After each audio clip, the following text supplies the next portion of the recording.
Hi, church. It's great to have you with us online. I hope you're having a fantastic July long weekend. We call these Sabbath Sundays because it is important to pause and rest. And we just find that the July long weekend, the August long weekend, and our rhythm and our churches just give an opportunity to kind of just pause, spend time with family, get outdoors, um, spend some time with God. But we do want to open the scriptures together and just take a couple moments to kind of reflect and look at something. And this summer, we're looking at different parables of Jesus. And my question for you this morning is: have you ever, chased after something, had a goal that you're driven towards, or something you're really motivated for? Um, kind of mentioned this a few times, but I don't talk about it often. But when I was in my late 30s, I started had the goal that yeah, I wanted to get in a bit better shape. And really started, a friend of mine said, "Oh, I just ran a 10-kilometer race." And I thought, well, if he can run a 10-kilometer race, surely I can run a 10-kilometer race. And then I trained for a 10-kilometer race and ran that. And then about a year later, I thought, oh, I'm going to run a half marathon. And so Evie and I trained and we both ran the half marathon together. And then I thought, you know what? Before I turn 40, I want to run a marathon, a full marathon, 42.2 kilometers. I said, I want to be able to say, hey, I ran a marathon. And so I started training for this marathon, and that was my goal. And our kids were younger at that time. I'd put them to bed, and then I'd go out and run and train. And I was running 3, 4 times a week. Uh, Sometimes in the regiment they're shorter, other times they're longer, 2, 3 hour runs. And I had a goal. I wanted to run the full marathon in 4 hours or less. And I went, signed up for the Calgary Marathon, and I reached my goal, kind of. I ran the full marathon. I completed it. I didn't complete it in 4 hours. I was a bit longer than that. Um, because it's really hard and it's exhausting. But I was singularly focused on that goal. I was finding my eating changed, my regiment changed. My body actually started to change because I was running so much. I was just burning so many calories. Um, and as soon as I was done that goal, I stopped running. My goal was to run a marathon, not to be a runner or not to be someone who enjoyed physical exercise. And I literally ran maybe a handful of times after that, by not races, a handful of just going out for jogs, going from 3 to 5 times a week to going to once every couple of weeks. And I couldn't run 2 kilometers right now. Now I am turning 47 this summer, and I don't know if I could go out and run 2 kilometers. Had a goal, singularly focused on it, reached it, quit.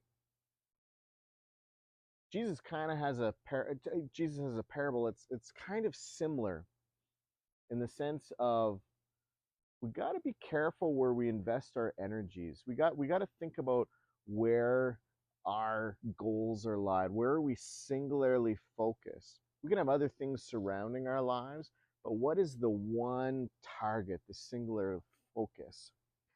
And Jesus in Luke chapter 2, he tells a story, and he starts a story of there's a certain man, and he was a farmer. He had a field. He was producing crops. Very common back then.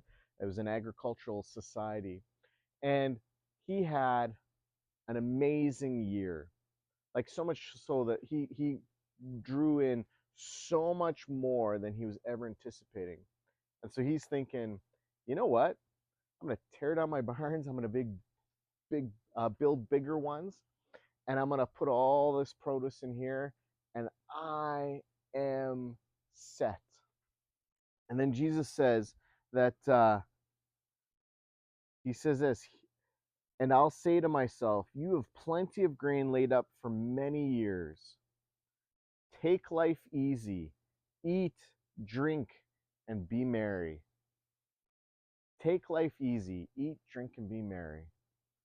This was the focus of this guy's life in this story. Get enough resources so he could take life easy. Eat, drink, and be merry. I'll be honest, there is an appealing that does sound kind of wonderful, uh, in the sense of taking life easy, resting. And there's nothing wrong with resting. There's nothing wrong with having a great year in your job and producing lots. The problem in Jesus' story for this character is that's where his singular focus lied. I just want to accumulate as much as I can so that I can reach my goal of taking it easy, eat, drink, and be merry. It's kind of like me. My singular focus goal was to run a marathon. It would have been a much better goal of being a runner, being somebody who had healthy habits in their life. That would have shaped me much differently than being running a marathon. And so what happens? Jesus says this in Luke chapter 12, verse 20. But God said to him, "You fool." That's a pretty scathing comment. All through the Old Testament and the book of Proverbs, we hear being called a fool isn't just you struggle a little bit academically. Being a fool is you're missing the mark. You fool, this very night your life will be demanded from you. Then who will get what you have prepared for yourself? This is how it'll be with whoever stores up things for themselves, but is not rich towards God. And here's the point that Jesus is making.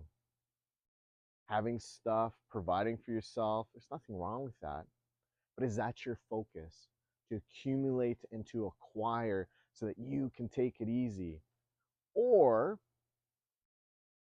is your focus to be rich in the things of God?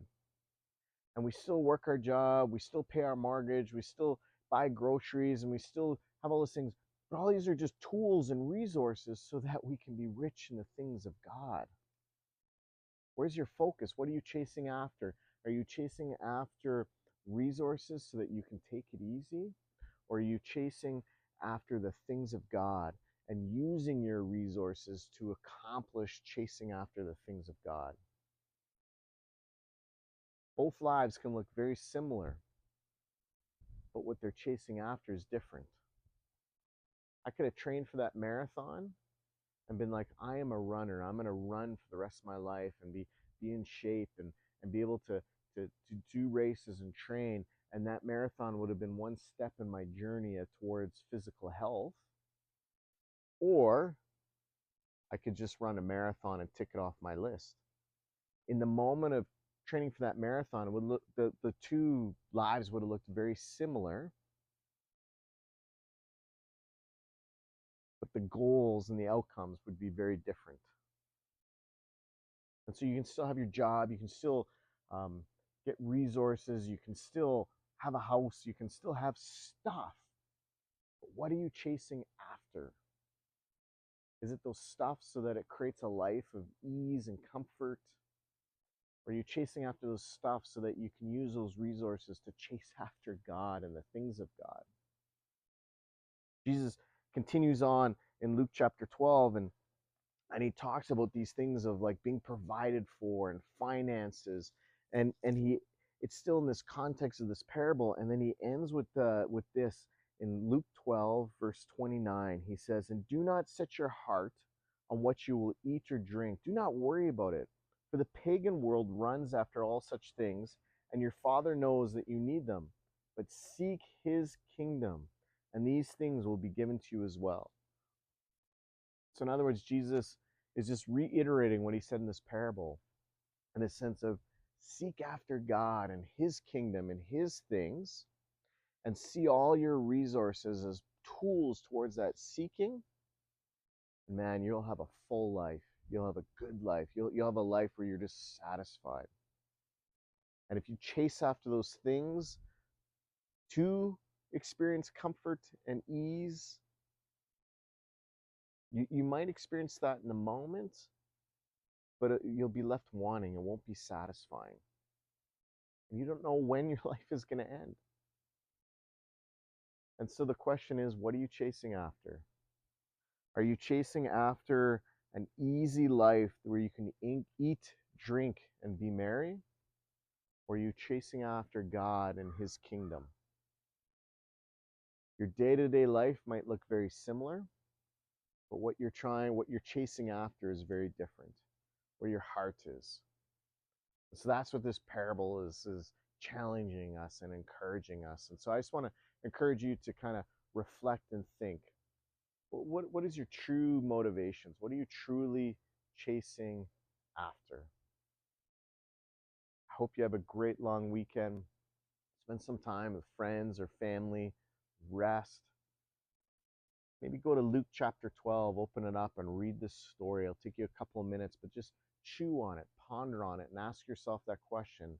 What is truly my life chasing after? We'll see you next Sunday as we gather.